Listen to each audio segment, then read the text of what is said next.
com alegria, com gratidão no coração, que a gente se encontra mais uma vez para a celebração do culto sagrado. Por isso nós queremos agradecer a Deus por tudo que nós temos, por tudo que a gente recebe. Saúdo a todos e a todas com a palavra bíblica.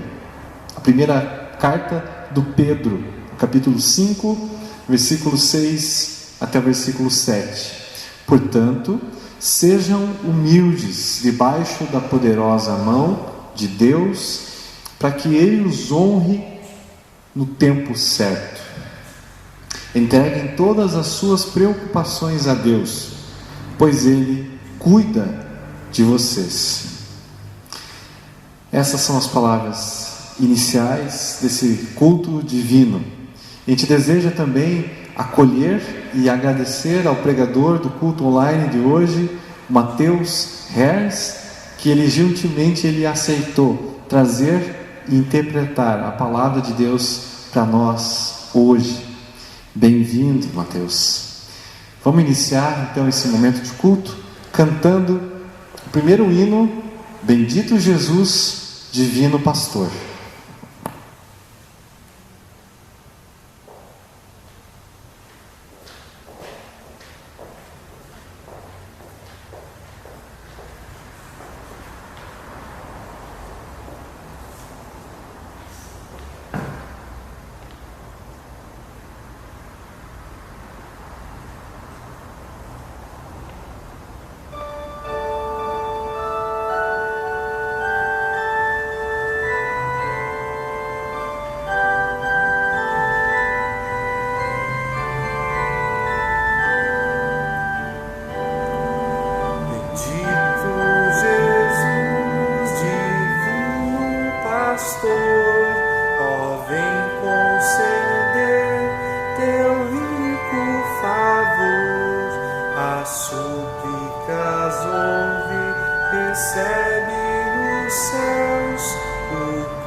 Concede-nos paz e amor no viver, dá forças à fé e aumenta o poder.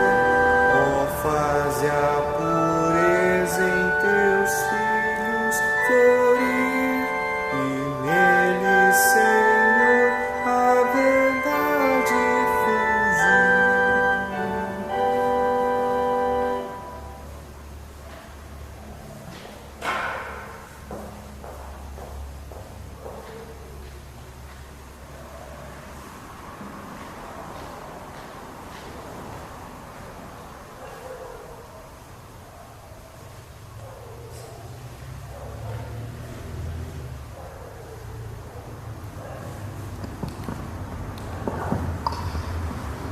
Em nome do Pai, do Filho e do Espírito Santo.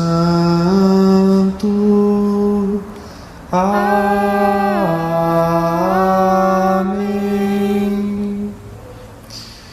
Querido irmão e querida irmã, nós sabemos que por pensamentos, por palavras e por ações, nós pecamos. Desde pequenininhos, nós pecamos. Em pecado foi concebido. Ele veio, foi vindo. E a gente pensa, a gente age mal, a gente faz coisas más. Porque nós temos essa consciência, nós confessamos os nossos pecados. Também sabemos que os nossos pecados foram perdoados na cruz. Mesmo assim, dia após dia, confessamos. Vamos juntos, vamos orar e confessar a Deus as nossas transgressões.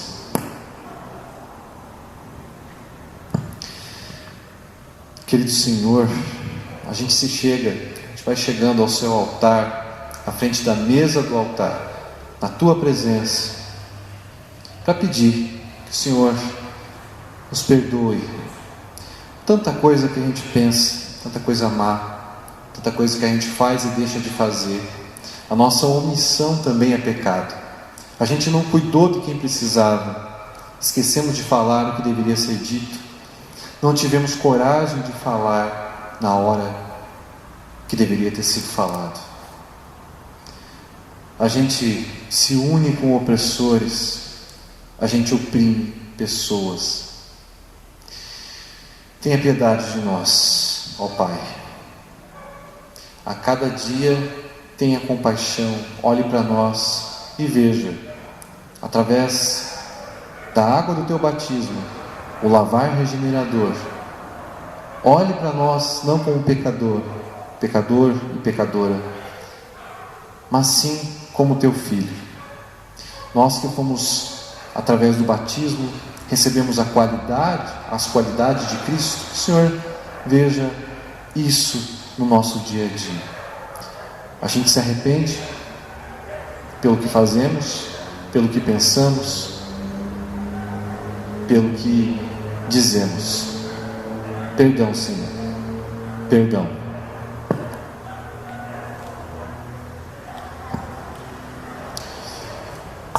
Mediante a confissão que foi feita, a gente afirma, a gente confirma e a gente confia nas palavras que o João escreveu, a sua primeira carta, lá no capítulo 1, versículo 9. Se confessarmos os nossos pecados, Ele é fiel e justo para nos perdoar os pecados e nos purificar de toda a injustiça. Por isso, você que está na sua casa, receba a palavra da graça. Lembre, Jesus na cruz perdoou todos os pecados da humanidade, do início, nos tempos dele e no fim. No dia de hoje, eu anuncio a graça e o perdão de todos os seus pecados. Os que confiam em Deus, os que confiam em Senhor, o Senhor Salvador, aquele que morreu mas ressuscitou, todos os seus pecados estão perdoados, em nome do Pai, do Filho e do Espírito Santo. Amém. Vamos orar a oração do dia de hoje, assim como você está, que essa oração seja também a sua oração. Pai querido, queremos te louvar e engrandecer, porque o Senhor presenteia a gente com a tua palavra, que é viva, que é eficaz e que transforma vidas para te servir.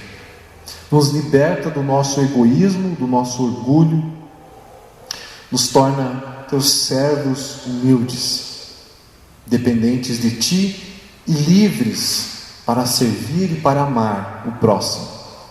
Que o teu Santo Espírito nos mostre onde precisam de nós como instrumentos da salvação, em nome e por amor do Cristo Jesus, nosso Senhor. Amém. O salmo do dia de hoje, Salmo 32, do versículo 1 até o versículo 7.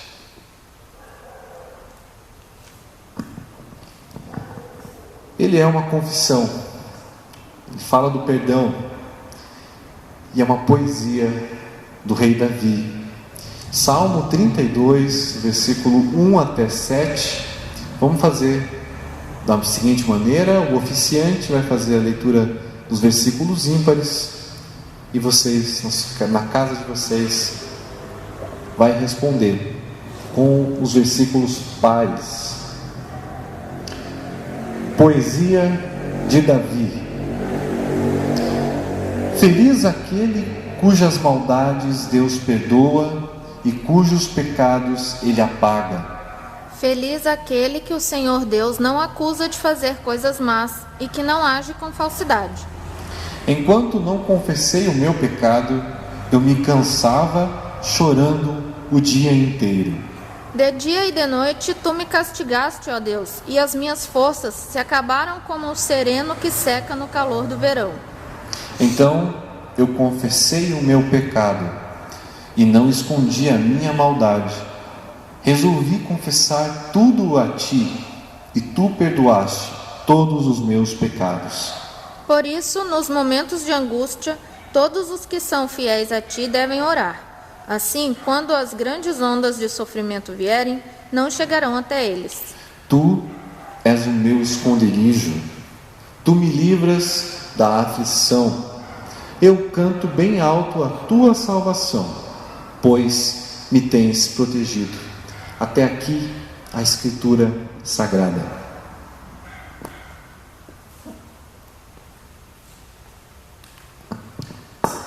A leitura da palavra, o Evangelho para o dia de hoje, está registrado em Mateus, capítulo 18, do versículo 1 até o versículo 15. Ele será o fundamento, a base da nossa pregação de hoje, a nossa mensagem. Quem vai fazer a leitura é a Letícia. Mateus 18, 1 a 15.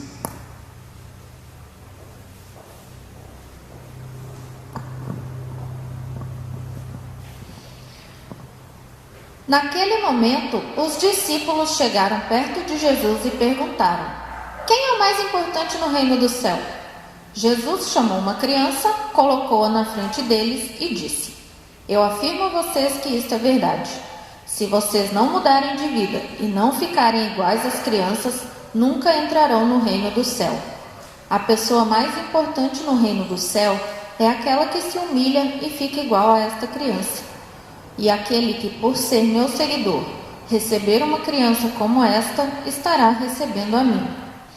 Quanto a esses pequeninos que creem em mim, se alguém for culpado de um deles me abandonar, seria melhor para essa pessoa que ela fosse jogada no lugar mais fundo do mar, com uma pedra grande amarrada no pescoço. Ai do mundo por causa das coisas que fazem com que as pessoas me abandonem. Essas coisas têm de acontecer, mas ai do culpado. Se uma das suas mãos ou um dos seus pés faz com que você peque, corte-o e jogue-o fora. Pois é melhor você entrar na vida eterna sem uma das mãos ou sem um dos pés, do que ter as duas mãos e os dois pés e ser jogado no fogo eterno. Se um dos olhos faz com que você peque, arranque-o e jogue fora. Pois é melhor você entrar na vida eterna com um olho só, do que ter os dois e ser jogado no fogo do inferno. Cuidado, não desprezem nenhum desses pequeninos. Eu afirmo a vocês que os anjos deles estão sempre na presença do meu Pai que está no céu, porque o Filho do Homem veio salvar quem está perdido. O que é que vocês acham que faz um homem que tem 100 ovelhas e uma delas se perde? Será que não deixa as 99 pastando no monte e vai procurar a ovelha perdida? Eu afirmo a vocês que isto é verdade. Quando ele a encontrar, ficará muito mais contente por causa dessa ovelha do que pelas 99 que não se perderam. Assim também o Pai de vocês, que está no céu, não quer que nenhum desses pequeninos se perca.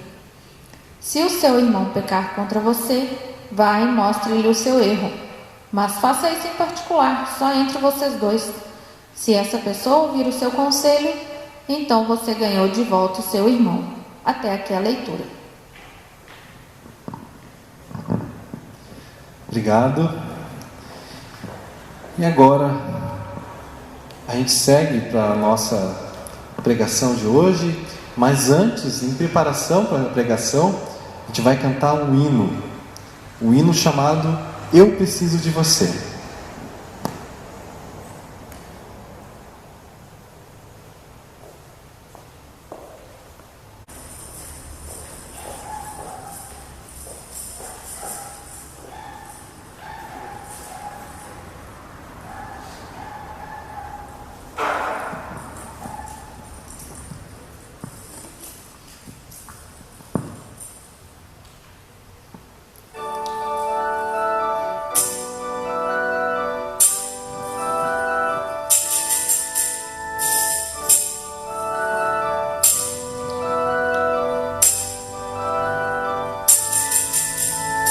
Eu preciso de você, você precisa de mim. Nós precisamos de Cristo até o fim, sem parar, sem cessar, sem vacilar, sem tremer, sem chorar, sem parar, sem cessar, sem vacilar, sem tremer, sem chorar, sem parar. Eu preciso de você, você precisa de mim. Nós precisamos de Cristo até o fim, sem parar, sem cessar, sem vacilar, sem tremer, sem chorar, sem parar, sem cessar, sem vacilar, sem tremer, sem chorar, sem parar. 1, 2 e xalaialaia, xalaialaia, xalaialaia, xalaialaia, xalaialaia, xalaialaia, xalaialaia, xalaialaia. Antes de começarmos a nossa reflexão, eu agradeço ao pastor Denis pelo convite de dirigir a mensagem de hoje. Que Deus nos conduza neste momento. Amém. Na próxima segunda-feira será o feriado de 7 de setembro, dia em que lembramos a independência do Brasil. Pensando nisso, queremos refletir um pouco nessa mensagem sobre a temática da independência, mas aplicando para as nossas vidas.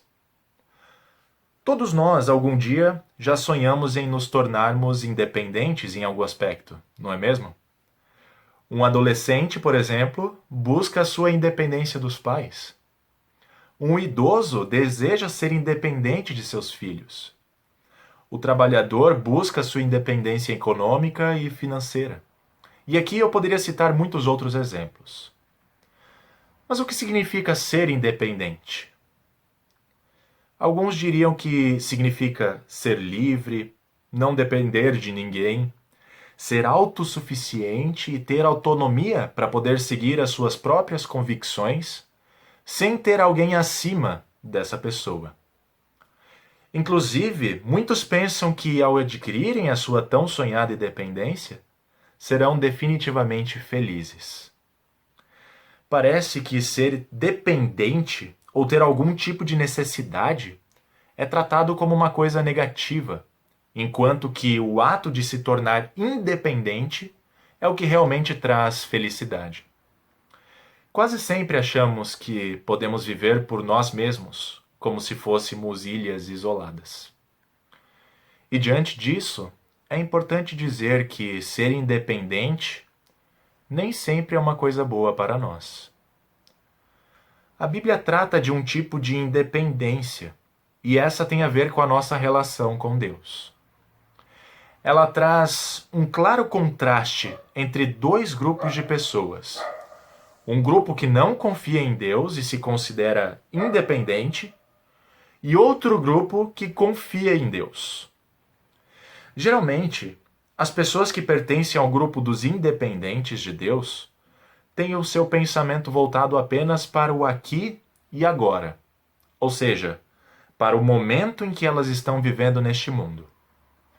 Elas não precisam de Deus, elas só precisam dos seus próprios esforços para sobreviver e alcançar a sua felicidade. A esperança delas está apenas em coisas passageiras.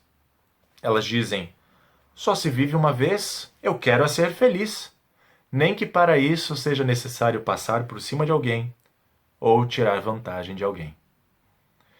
Por vezes, nem mesmo as doenças e as situações difíceis da vida fazem com que elas reflitam sobre o sentido da vida. Sobre isso, a palavra de Deus nos diz: se a nossa esperança se resume às coisas desta vida, então nós somos as pessoas mais infelizes do mundo. Por que mais infelizes? Porque a nossa existência não termina no momento da nossa morte. E as pessoas que acham que não precisam de Deus e querem ser independentes dele, já têm o seu destino eterno, e não é dos melhores. O autor de Crônicas de Nárnia, C.S. Lewis, a partir do que a Bíblia diz, tem dois pensamentos interessantes sobre isso. Ele diz que existem dois tipos de pessoas: os que dizem a Deus, seja feita a tua vontade, e aqueles a quem Deus diz no fim, seja feita a tua vontade.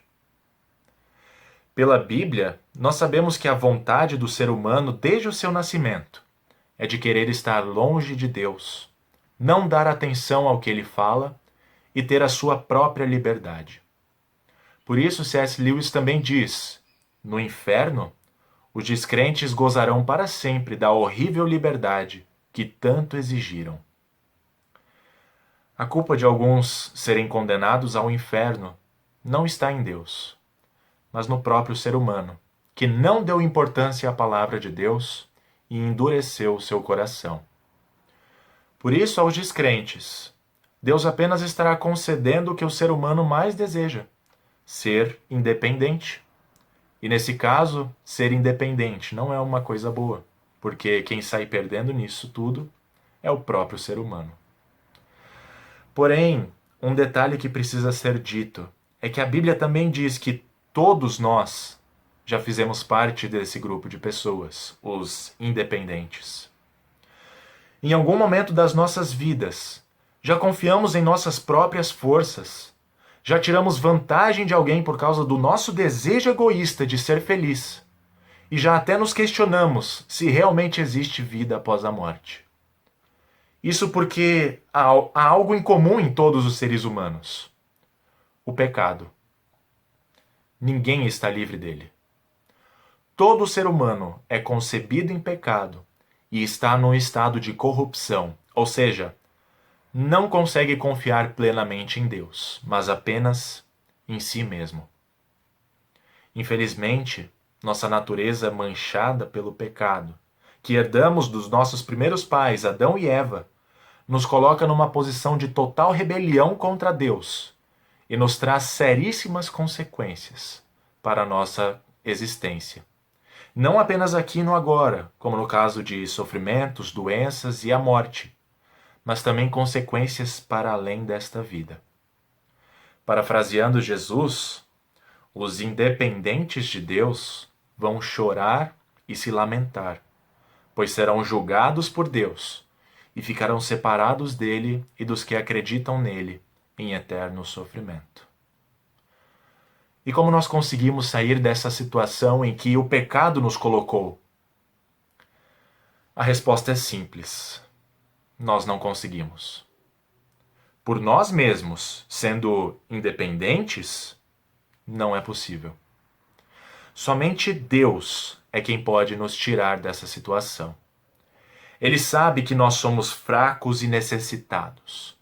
Ele sabe que as coisas deste mundo não podem satisfazer a sede de felicidade que nós temos e sentimos. Ele sabe que sem Ele nós estamos perdidos e condenados. Como está escrito, todos pecaram e carecem da glória de Deus. Ou seja, todos nós somos totalmente dependentes de Deus e precisamos dele para sair dessa situação em que o pecado nos colocou. E é por isso que ele deixou registrada a sua palavra para nós, para nos mostrar qual é a sua vontade para a nossa existência. E qual é essa vontade? Ora, ele não deseja que o ser humano se perca, mas que todos sejam salvos da eterna condenação ao inferno e sejam levados para o céu, onde não haverá sofrimento, nem doença e nem a morte. Movido pela sua misericórdia e sabendo da nossa situação diante dele, Deus providenciou um meio de nos livrar do eterno castigo e nos levar para o céu. Ele enviou seu Filho ao mundo, o qual recebeu o nome de Jesus, que significa Deus é a salvação. Ele veio ao mundo e conheceu de perto as nossas necessidades. E por causa da sua compaixão pela humanidade, ele decidiu entregar a sua vida por nós e ser morto numa cruz para receber a condenação que nós merecíamos e nos libertar do eterno sofrimento. Na cruz, Jesus carregou os nossos pecados para que um dia possamos viver sem eles e sem as suas consequências. E pela sua ressurreição dentre os mortos, ele nos dá um motivo para confiarmos que existe algo além da morte. Todos os que confiam em Jesus, que Jesus morreu e ressuscitou, têm a esperança de que um dia viverão eternamente, sem nenhum tipo de sofrimento, e serão felizes ao seu lado. Graças à morte e ressurreição de Jesus e pela fé nele, hoje nós já podemos viver a felicidade e a alegria da salvação em nossas vidas. Pois é por meio da fé em Jesus que nós somos colocados em comunhão com Deus e podemos dizer que fazemos parte do grupo dos dependentes de Deus. A fé que nós temos em Jesus, verdadeiro Deus e verdadeiro homem, é um presente de Deus, dado e preservado pela ação do Espírito Santo na sua palavra, no batismo e na Santa Ceia. Esses meios nos lembram que, por mais que nós já estejamos sobre a misericórdia de Deus pela fé em Jesus, nós ainda permanecemos necessitados e dependentes dos seus cuidados. É nesse sentido que Jesus usa a figura de uma criança para ensinar os seus discípulos sobre quem é o maior no reino dos céus. Ele diz que somente os que se tornam como crianças entrarão no reino dos céus, ou seja, somente aqueles que reconhecem a sua total dependência de Deus e confiam em Jesus como seu Salvador é que entrarão no céu. Nós necessitamos continuamente dos cuidados de Jesus porque o diabo está louco para nos afastar dele. Afinal, é isso que ele sabe fazer de melhor. Tentar nos convencer de que não precisamos de Deus, de que podemos ser independentes. Ele já fez isso uma vez lá no Jardim do Éden e infelizmente conseguiu. Porém, quando os sofrimentos, as circunstâncias difíceis da vida e as tentações aparecerem em nossa vida, não precisamos nos desesperar, porque Jesus venceu o mundo e o diabo e nos garante que seremos vencedores por estarmos com ele. Em Jesus, a nossa fraqueza encontra uma força que não falha. E pela fé sabemos que Deus está ao nosso lado, cuidando de nós, até o dia em que nos encontraremos face a face com Jesus. Para que a sua presença e o seu amor sejam percebidos em nossa vida, Deus coloca pessoas ao nosso redor para cuidarem de nós e nos apoiarem durante a nossa vida. Nesse sentido, o amor que nós recebemos de Deus faz com que reconheçamos que somos totalmente dependentes em todos os aspectos. Desde o início da nossa vida, nós dependemos de alguém para viver. Basta olharmos para uma criança nos braços de uma mãe, para ver como ela é incapaz de fazer qualquer coisa por si mesma. Além disso, durante toda a nossa vida, dependemos de muitas pessoas para termos o que comer, o que vestir, para estudarmos e até mesmo para trabalharmos.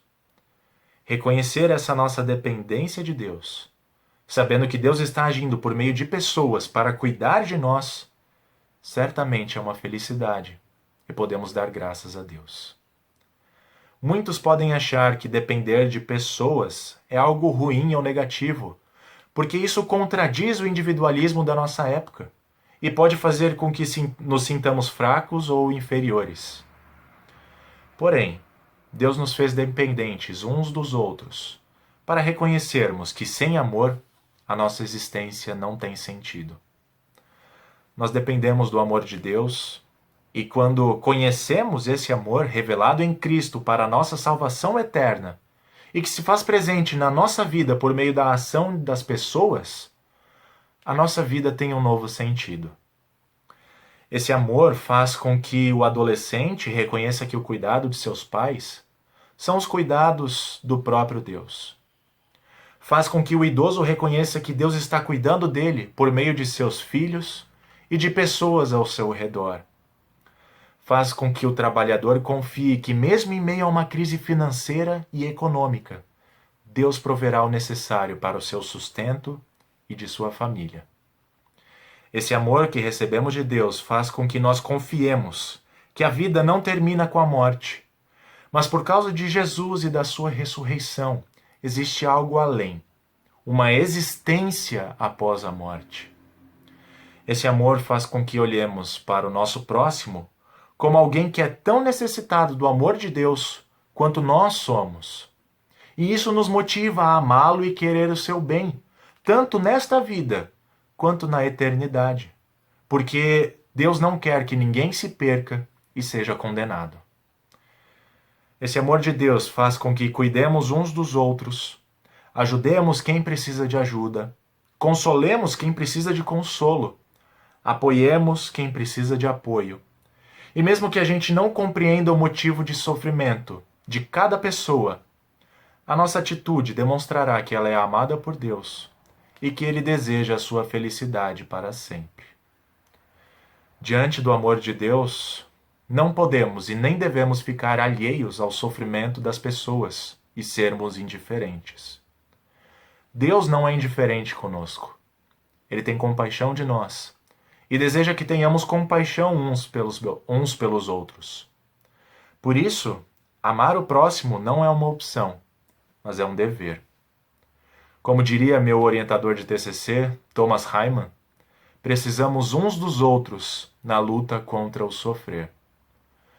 Ver alguém sofrer e ser indiferente é o mesmo que virar as costas para Jesus.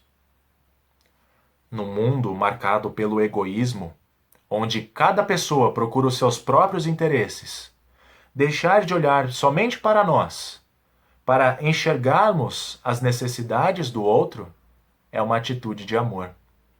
E por isso os nossos relacionamentos precisam estar baseados no amor colocado em ação, que pensa no bem-estar das pessoas aqui no mundo e, principalmente, o seu bem-estar eterno. Afinal, Deus não quer que ninguém se perca. Nós também não. Por isso cuidamos uns dos outros em nossas necessidades temporais e eternas, porque assim estaremos refletindo o amor de Jesus. Neste mês de setembro, em que são feitas campanhas de prevenção ao suicídio, nós cristãos somos convidados a praticar o amor, colocar o amor de Deus em ação nos lugares em que Deus nos colocou, para que as pessoas reconheçam a sua dependência de Deus e possam também receber a salvação eterna que Jesus conquistou para elas. Porém, o que muitas vezes acontece é que nós não estamos atentos ou não queremos ouvir o pedido de ajuda das pessoas, que pode levá-las a atos desesperados para tentar se verem livres do sofrimento, como no caso de um suicídio. Nós falhamos em não amar o nosso próximo como Deus quer que amemos. Porém, ainda que falhemos muitas vezes, lembremos que somos dependentes de Deus e precisamos do seu amor e do seu perdão. Ser dependente de Deus e pedir a sua ajuda não é um sinal de fraqueza, mas de confiança. Pedir ajuda para os que estão ao nosso redor também não é um sinal de fraqueza, pois todos nós somos fracos em algum aspecto e necessitamos uns dos outros na luta contra o sofrer. Como diz um trecho de uma música que eu aprendi quando eu era criança e que resume bem a mensagem de hoje: eu preciso de você. Você precisa de mim. Nós precisamos de Cristo até o fim. Que Deus nos ajude para ajudarmos quem precisa de ajuda. Amém.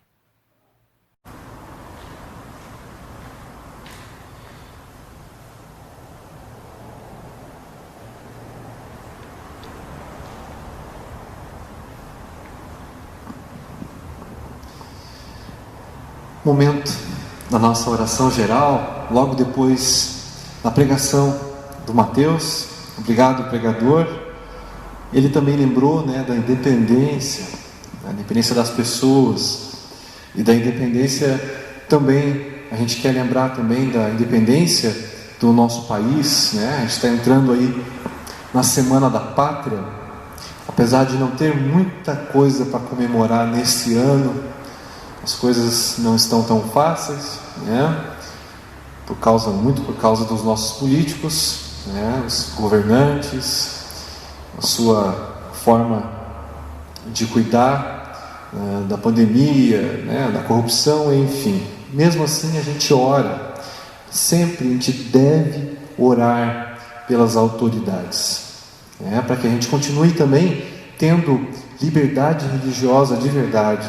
Todas as pessoas, né, que tenham liberdade religiosa, uma democracia representativa, um Estado laico de verdade. Vamos orar pelas autoridades.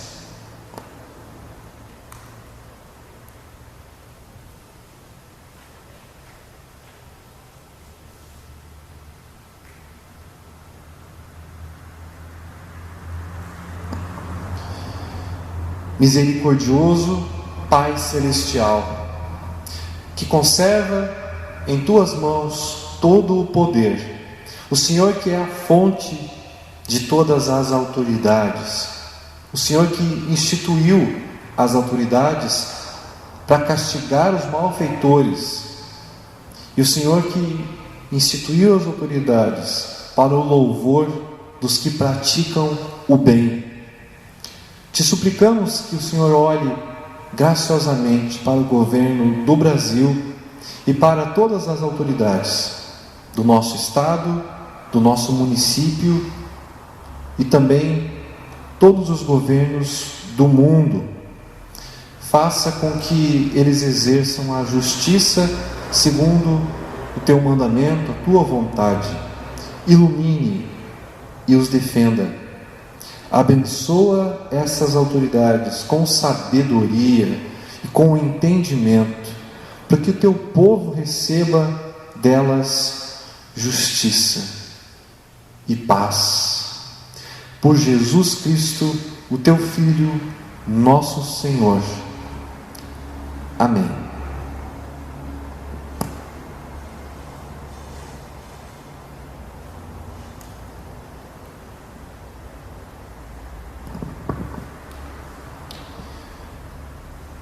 Recebam a bênção do Senhor. O Senhor os abençoe e os guarde. O Senhor os trate com bondade e misericórdia. O Senhor olhe para vocês com amor e lhes dê a paz. Amém.